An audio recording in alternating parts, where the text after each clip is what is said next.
Luna watched the three suns set behind the purple mountains of Cora 5. The sky turned from orange to deep violet as darkness crept across the alien landscape. She sat on a flat rock outside her cave while her two dragon companions played in the grass nearby spark. The blue dragon chased flying insects that glowed like tiny stars. Ember, the red dragon, practiced breathing small jets of flame at dried leaves. She'd been living on this empty planet for 6 months now.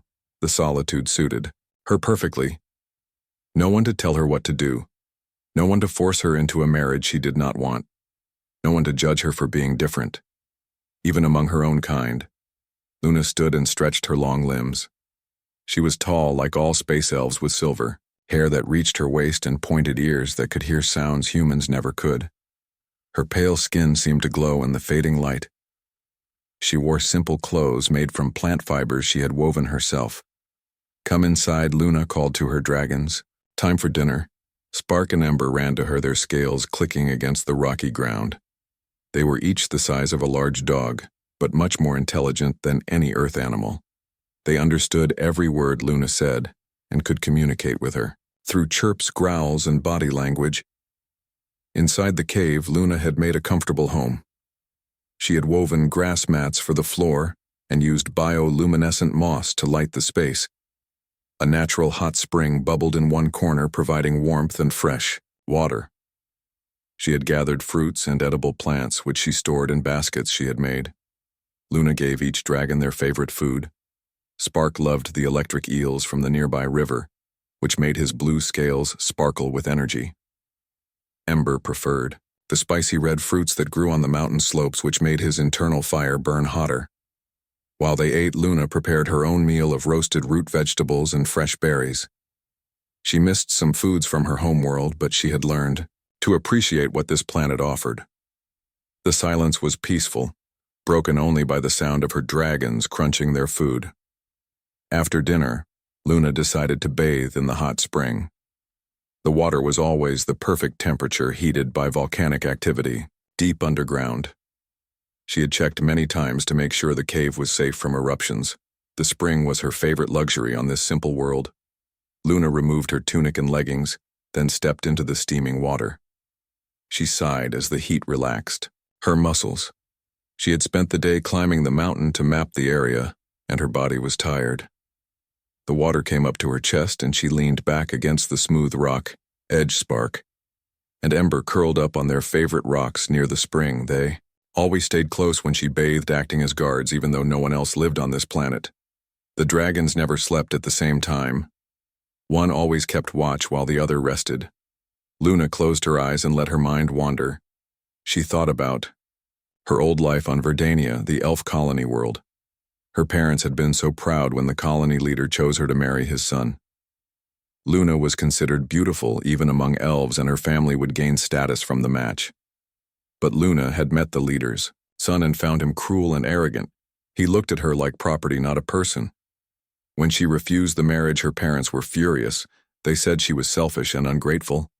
The whole colony turned against her. So Luna had taken her small trading ship and left. She had been a scout and trader for years, so she knew how to survive. She found this uninhabited planet and decided to stay at least for a while. The dragons had been with her for 3 years already. She had found them as eggs on a destroyed cargo ship and raised them herself. A strange sound made Luna open her eyes. It was a low humming noise unlike anything natural on this planet. Ember lifted his head and growled softly. Spark stood up on his rock, electricity crackling between his small horns. Luna stayed very still in the water, listening. The humming grew louder. It was definitely artificial, some kind of engine or machine. Her heart started beating faster. No one should be here. This planet was not on any trade routes or star maps. 2 figures appeared at the cave entrance. They were tall, even taller than Luna, with purple skin that seemed to shimmer in the moss light. Each had 4 arms and large, completely black eyes. They wore matching silver suits that looked like advanced technology. Luna gasped and sank deeper in the water, but there was nowhere to hide. The aliens saw her immediately. Their identical faces showed surprise, but neither looked away. They just stared at her with those dark eyes. "Who are you?" Luna demanded, trying to keep her voice steady. "What do you want?" The twins looked at each other, then back at her. "We are Zack and Zek," one said in accented but understandable English. "We are scientists exploring this sector.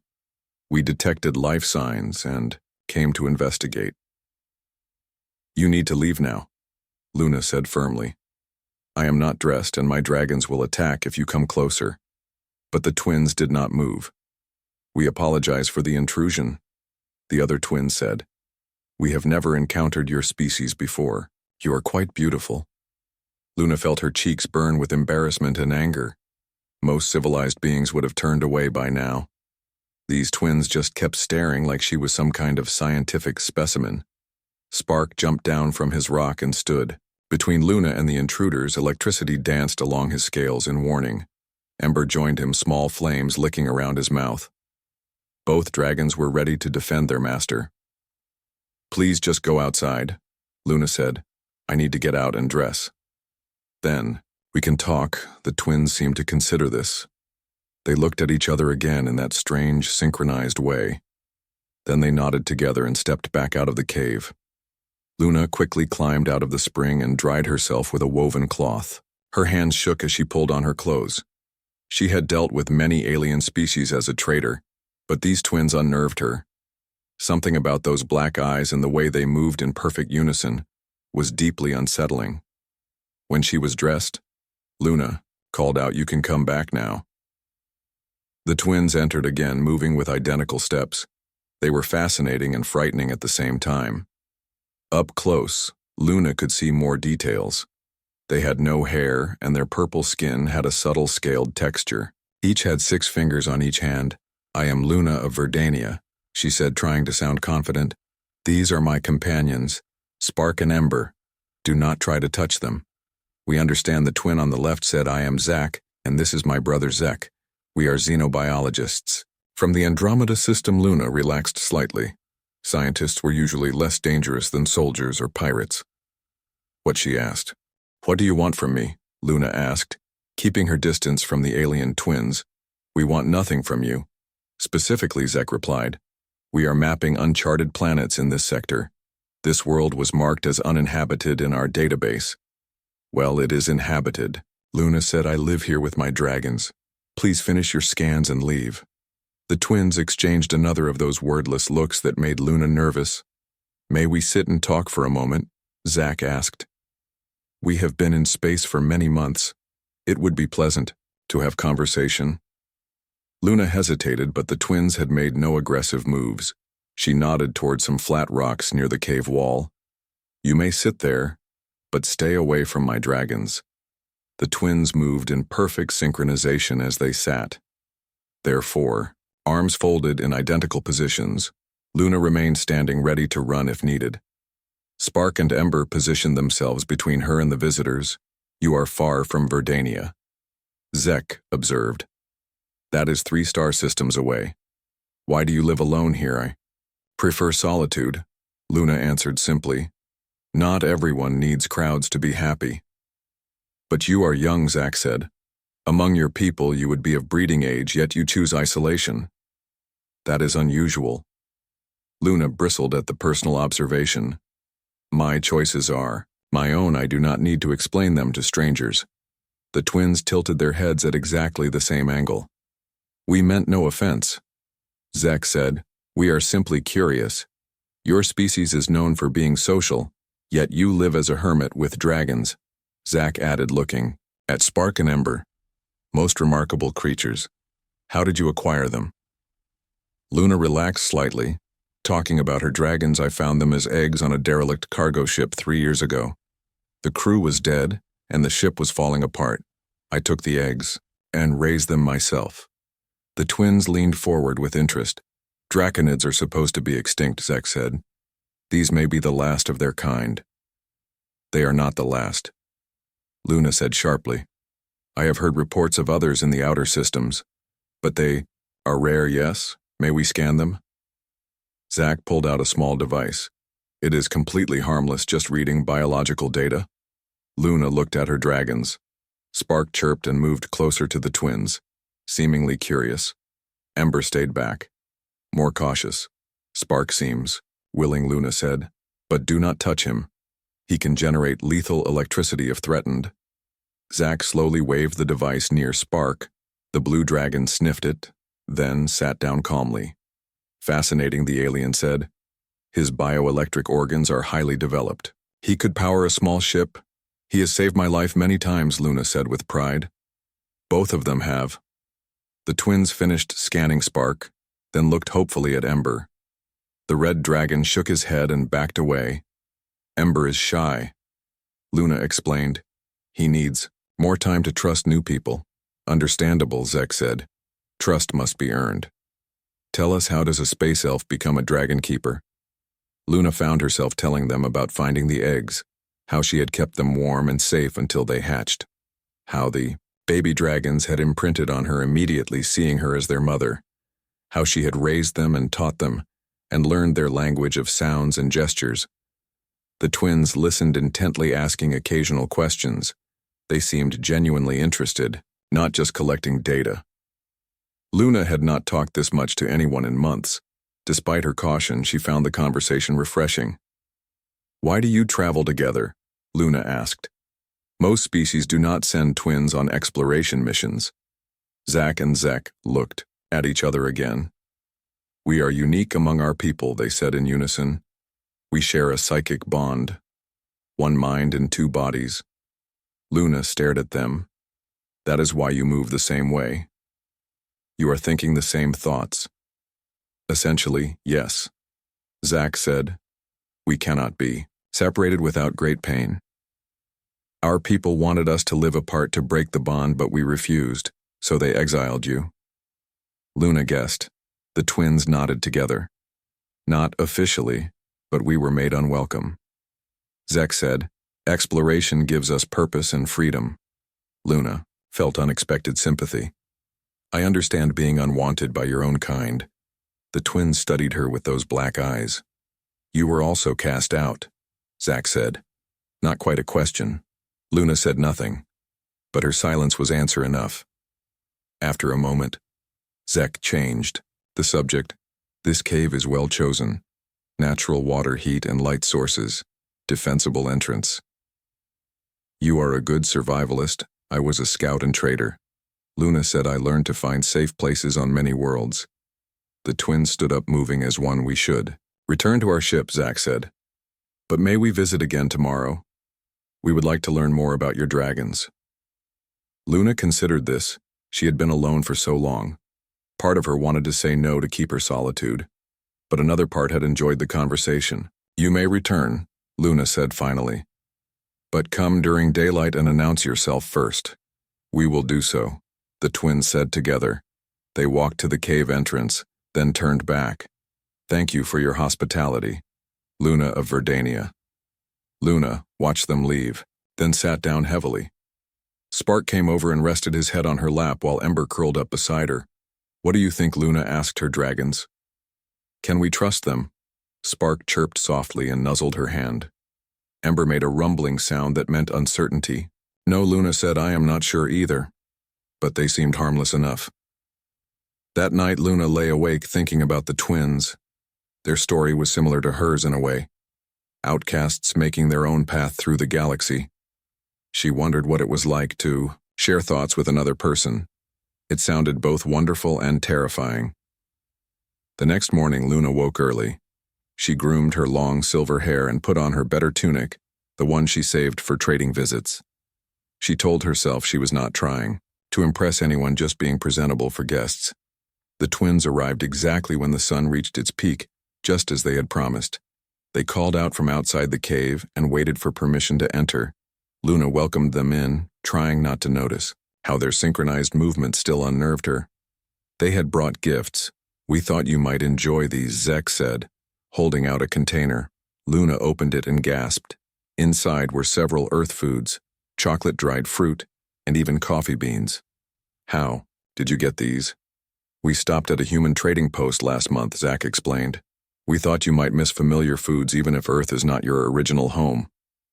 Luna felt tears prick her eyes. It had been so long since anyone had shown her simple kindness. "Thank you," she whispered. "This means more than you know." The twins smiled, showing those sharp teeth that Luna was starting to find less frightening. "May we stay for a while today?" Zek asked. "We would like to observe your dragons in their daily activities," of course, Luna said. "Would you like some coffee while we talk?" The twins had never tried coffee before. They were curious about everything Luna showed them. They watched her grind the beans and brew the drink in a simple pot over her fire. "This is very bitter," Zach said after his first sip. "But interesting," Zek added, taking another drink. Luna laughed for the first time in months. "It is an acquired taste," she said. The day passed quickly. The twins observed Spark and Ember as they hunted, played, and interacted with Luna. They asked endless questions about dragon behavior, diet, and abilities. Luna found herself enjoying their scientific curiosity as the afternoon grew late. Ember surprised everyone by approaching Zek. The red dragon sniffed.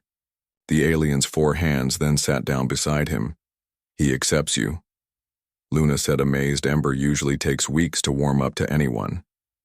"We are honored," Zek said, carefully patting Ember's warm scales. Zach was studying his scanner readings. "The dragons consents. Emotions," he said. "They know we mean no harm. They might even sense our loneliness." Luna looked at the twins more carefully. They did seem lonely despite having each other. Over the next 2 weeks, the twins visited Luna every day.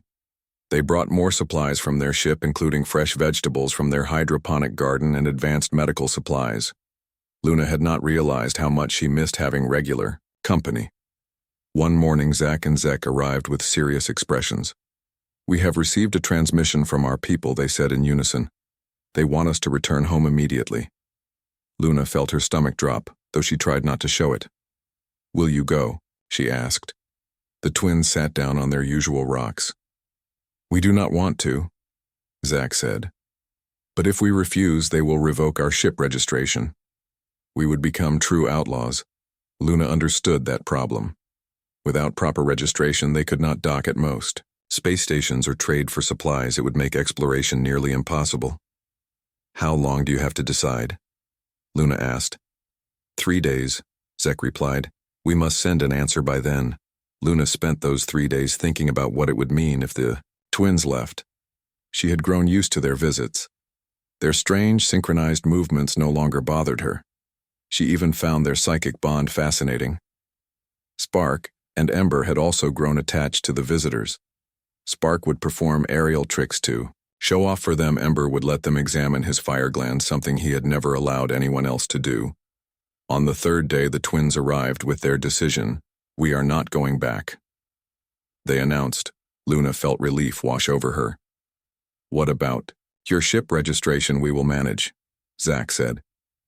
"There are independent stations that do not require official papers. And we have been thinking," Zach added. "Would you consider partnering with us? You have trading experience. We have scientific knowledge. Together we could explore and document new worlds." Luna was stunned by the offer. She had been alone for so long.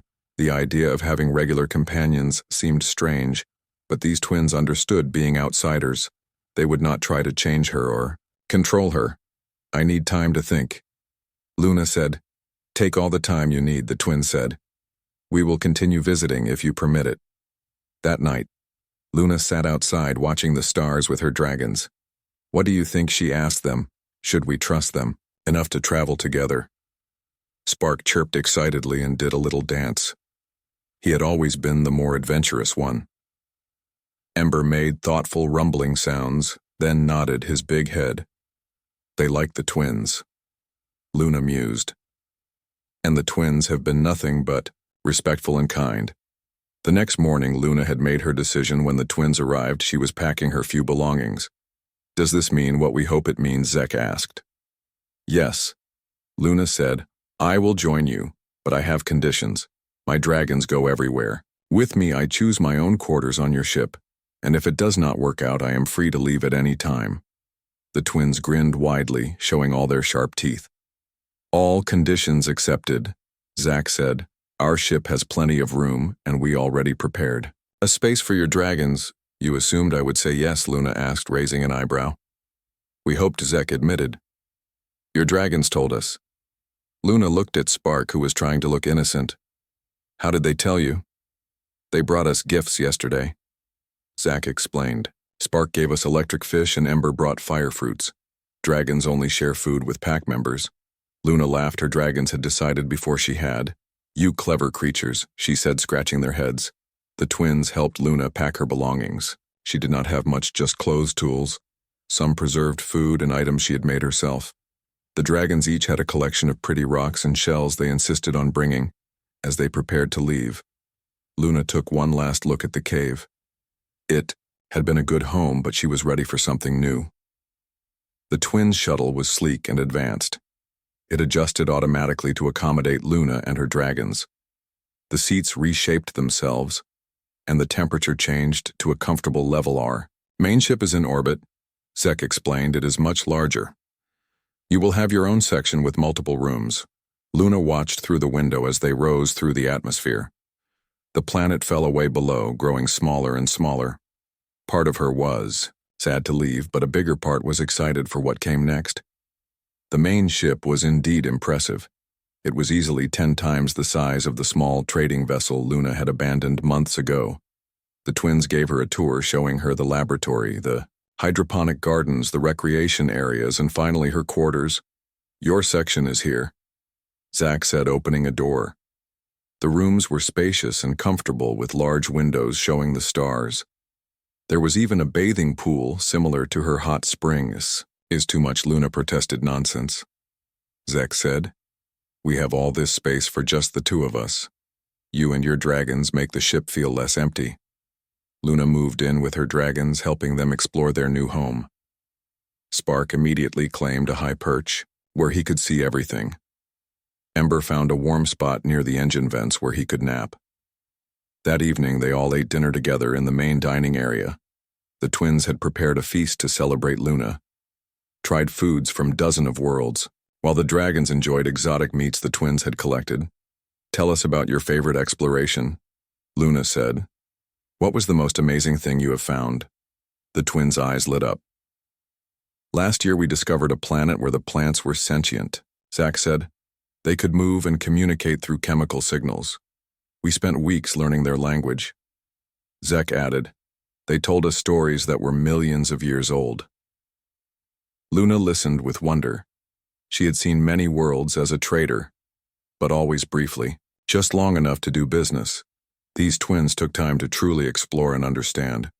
What about dangerous encounters? Luna asked.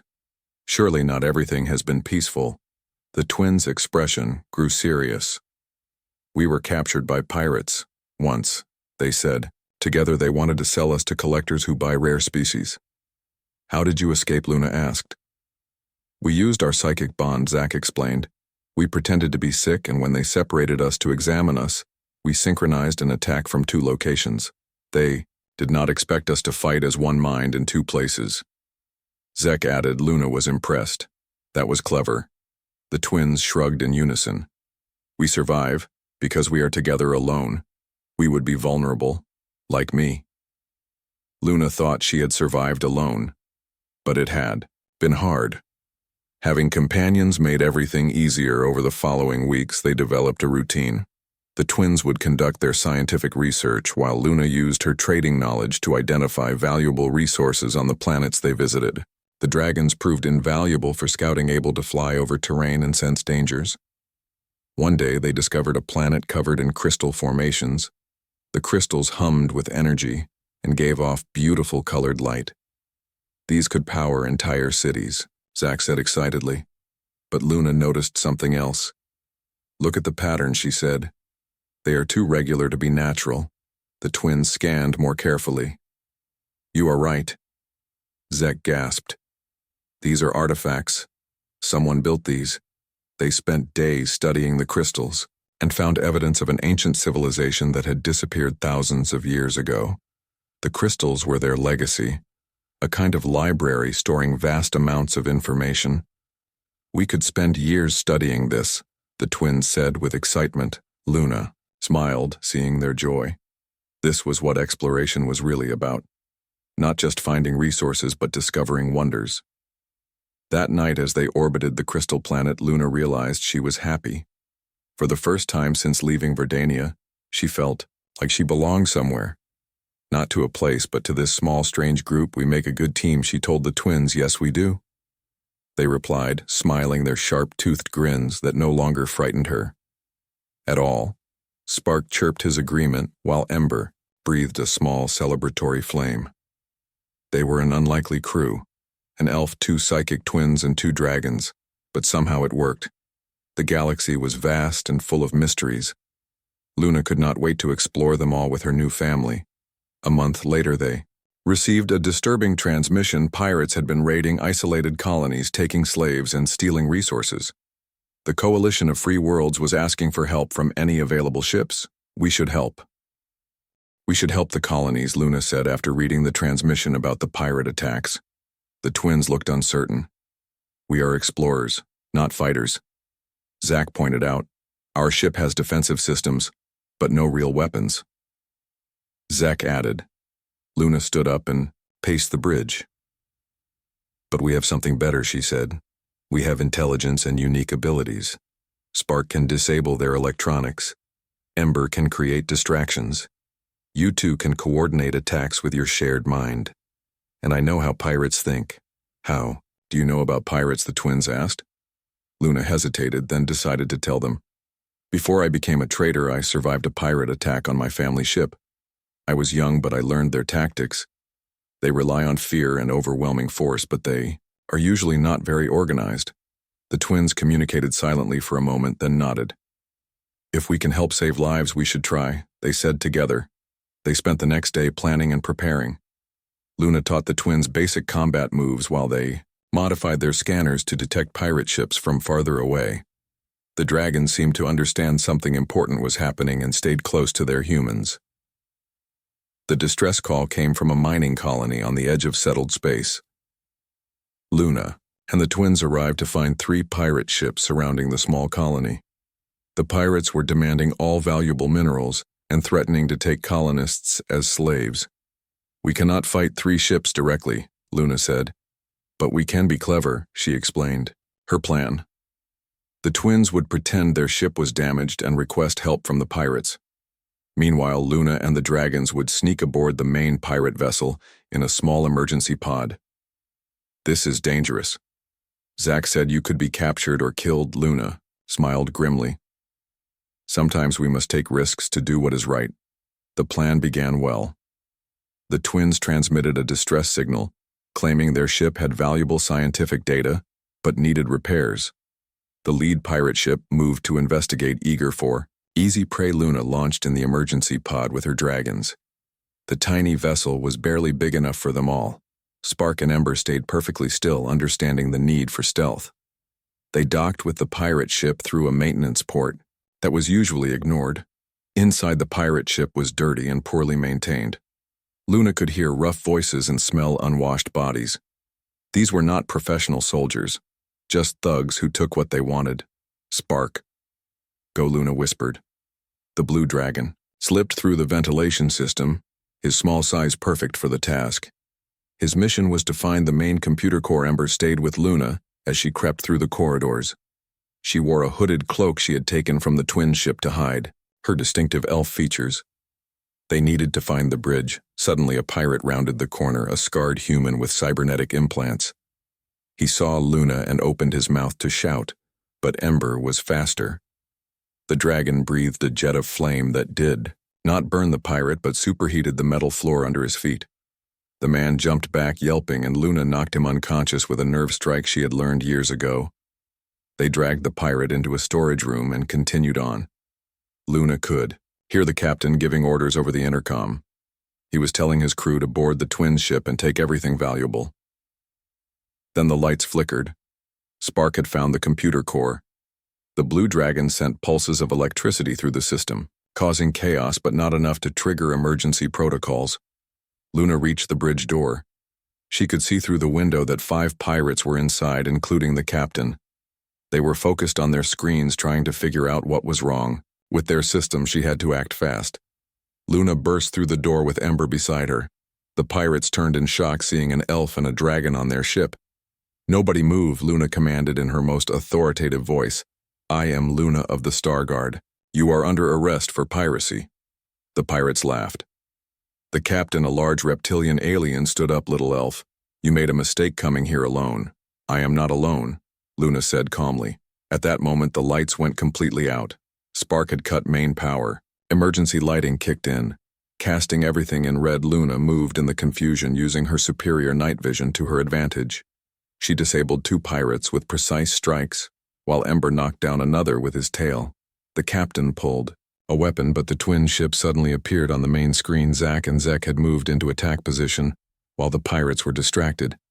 "Surrender now," Luna said, "or my partners will destroy your ship." The captain hesitated. He could see his crew was defeated and his ship was crippled without main power. "We surrender," he growled, dropping his weapon. Luna smiled, though she was shaking inside. The bluff had worked. The twins' ship had no real weapons, but the pirates did not know that. The other 2 pirate ships fled when they saw their leader had been captured. They were cowards at heart, only brave when they had overwhelming advantage. The mining colony was saved. The colonists were so grateful they offered Luna and the twins a reward. But they refused. "We did what was right," Luna said. "That is reward enough," as they flew away from the colony. Zek said, "You were very brave, Luna, and clever." Zack added, "Your plan worked perfectly." Luna scratched Spark and Ember, who were curled up exhausted from their adventure. "We all did our part," she said. "That is what makes us strong." The twins nodded in their synchronized way. "We are learning much from you," they said, "not just about fighting, but about courage." Luna felt warmth in her chest. These aliens who had seen her at her most vulnerable had now seen her at her strongest, and they accepted both sides of her. Over the next months, they had several more adventures. They discovered a planet where time moved differently, aging them a year in just a day, before they figured out how to escape. They negotiated peace between 2 warring species who had been fighting over a misunderstanding. They rescued a cargo ship full of refugees from a dying star. With each adventure, their bond grew stronger. Luna learned to anticipate what the twins would do in any situation. The twins learned to trust Luna's instincts and experience. Spark and Ember became even more integrated into the team, often solving problems with their unique abilities. One evening, they sat together watching a binary star system dance through space. The twins had made dinner while Luna maintained the ship systems. The dragons were playing a game they had invented involving floating objects and small flames. "Luna, we need to tell you something," the twins said nervously. Luna looked at them, curious. "What is it?" "When we first saw you in that cave," Zack began, "we knew immediately you were special." Zek continued, "Not just because of how you looked, but because of your strength living alone with just dragons for company. We fell in love with you that day," they said together. "Both of us, which has never happened before." Luna felt her heart skip. She had been developing feelings for them too, but had not known how to process being attracted to 2 beings who shared one mind. "I care for you both too," she admitted. "But how would that even work?"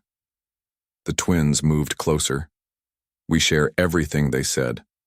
"Our thoughts, our experiences, our feelings. Loving you would be the same. You would have 2 bodies, but one devoted heart." Luna looked at her dragons, who seemed unsurprised by this development. Spark chirped encouragingly while Ember nodded his approval. "I need time to think," Luna said. But she was smiling. The twins smiled back. "Take all the time you need," they said. "We are not going anywhere." That night, Luna lay in her bed thinking about how much her life had changed. She had run away to be alone, but had found a family. She had been trying to escape love, but had found it in the most unexpected form. The next morning, she found the twins in the laboratory. They looked up as she entered, their black eyes hopeful. "Yes," Luna said simply. "Yes, I want to try this with you." The twins jumped up and hugged her with all 8 arms, lifting her off the ground. Luna laughed, feeling happier than she had in years. Spark and Ember watched approvingly. Their little pack had become something more. A family bound not by blood, but by choice and adventure. They continued exploring the galaxy together, but now there was new dimension to their partnership. They were not just colleagues or friends, but something unique. A relationship that no one else might understand, but that worked perfectly for them. The elf, the psychic twins, and the dragons. They were the strangest crew in space, but also the happiest one day. They received message from Verdania. Luna's parents wanted to know if she was safe. They had heard stories of an elf traveling with aliens and solving problems across the galaxy. Luna thought about responding. Luna stared at the message from her parents for a long time. She had not heard from them in over a year, not since she had fled Verdania. They wrote that they were worried about her and had heard strange stories about an elf woman traveling with alien twins and dragons. Should I reply? Luna asked the twins. That is your choice, Zack said gently. But remember, you are not the same person who left. You are stronger now. Zack added, and you have us. Luna thought about it for days. Finally, she composed a simple message telling her parents she was safe and happy. She did not mention her relationship with the twins, knowing they would not understand. She ended by saying she had found her place in the galaxy. The response came 2 weeks later. Her parents wanted her to come home. They said the marriage arrangement was canceled. The leader's son had married someone else. They promised things would be different. Luna showed the message to the twins and her dragons. Do they really think I would go back? She said with amazement. Just because the marriage is off does not mean I want that life. The twins took her hands. You have grown beyond their small world. They said you belong among the stars. Now Spark and Ember made agreeing sounds. They had never known any home except with Luna, and could not imagine her returning to a place that had rejected her. Luna deleted the message without replying.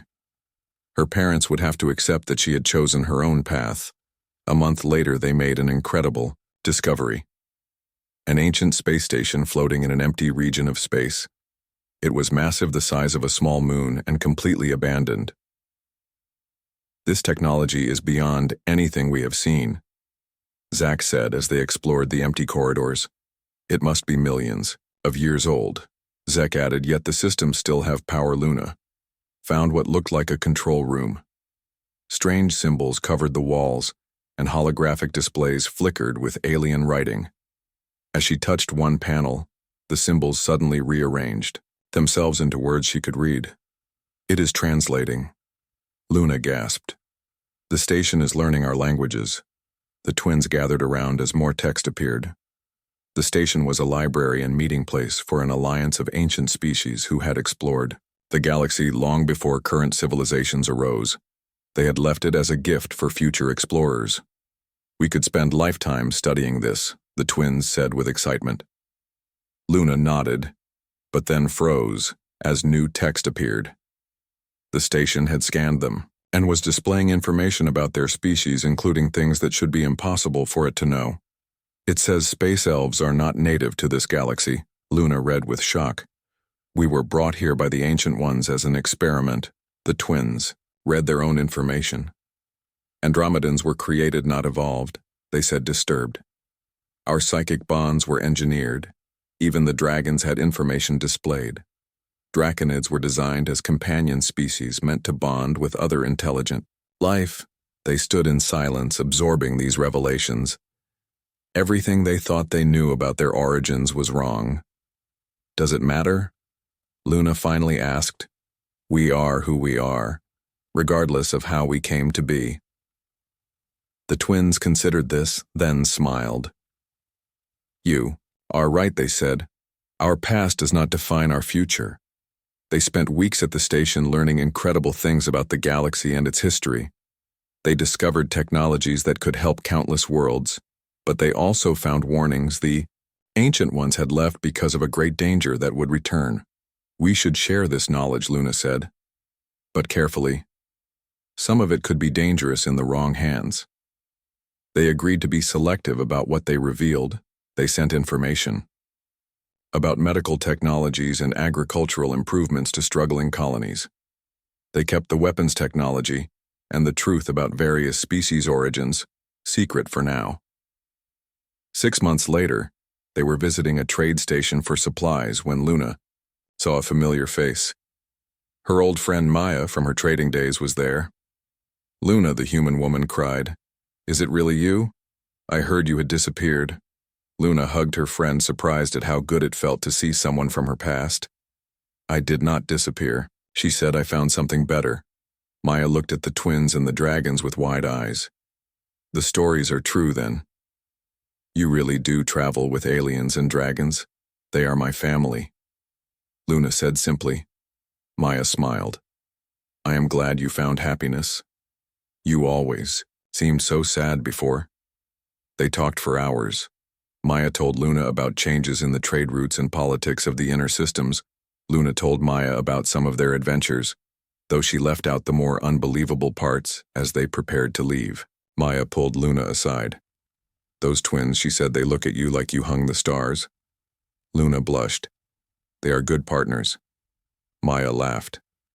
"Partners, sure. Call it whatever you want. But I have never seen anyone look at someone with such devotion times. 2. After they left the station, the twins asked Luna if she regretted not staying longer with her friend. "No," Luna said. "My life is with you now. That is just my past." The twins smiled and took her hands. "We have been thinking," they said. "We want to have a ceremony, a joining ritual from our world to formalize what we are to each other." Luna felt her heart swell. "You want to marry me, both of you, if you will have us," they said together, forever bound as three, who are one. Luna kissed them both. Yes. She said yes forever. They held the ceremony on a planet covered in bioluminescent forests. The trees glowed with soft blue light like living stars. Spark and Ember served as witnesses, chirping and rumbling their approval. The twins performed an ancient ritual from their world, linking their psychic bond partially with Luna. She could not read their thoughts, but she could feel their emotions. Their love washed over her like warm waves. Luna performed an elf binding ceremony, wrapping a cord she had woven from her own hair around their joined hands. She spoke words in the old elf language, promising to stand with them through all adventures. When it was done, they were married in two traditions bound together by choice and love. That night, as they lay together watching the glowing forest through their ship window, Luna marveled at how her life had changed. She had run from an arranged marriage, only to find a love stranger, and more wonderful than anything she could have imagined. "I love you," both she whispered in the darkness. "We love you too," they replied, their voices harmonizing. "We loved you from that first moment in the cave when you stood there fierce and unafraid even when vulnerable." Luna laughed softly. "That was not the best first impression. It was perfect," the twins said. "You were perfect, real and strong and beautiful." Spark and Ember curled up at the foot of the bed, their scales reflecting the forest light. The little family was complete. Years passed, and their reputation grew. Throughout the galaxy, the elf, the twins, and the dragons who solved problems and helped those in need. They discovered new worlds, rescued ships in distress, and negotiated peace between enemies. Luna never responded to more messages from Verdania. She had found her true home not in a place but with the beings who loved her for exactly who she was. One day they discovered a planet perfect for colonization, but found it already had inhabitants, tiny sentient creatures no bigger than Luna's thumb, who lived in elaborate crystal cities. The colonists who had wanted the planet were ready to simply relocate the tiny beings, claiming they were not important enough to matter. Luna stood before the Colonial Council with her partners beside her. "Every life has value," she said. "Size does not determine worth. These beings have a civilization and a right to their world." The twins presented their scientific findings, showing that the tiny creatures were incredibly advanced, just on a different scale. The dragons demonstrated their intelligence by communicating with the small beings through careful chirps and gentle flames. In the end, the colonists agreed to settle a different planet.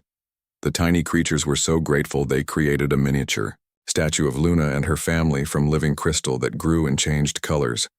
You saved our entire world, the tiny leader said in a high-pitched voice.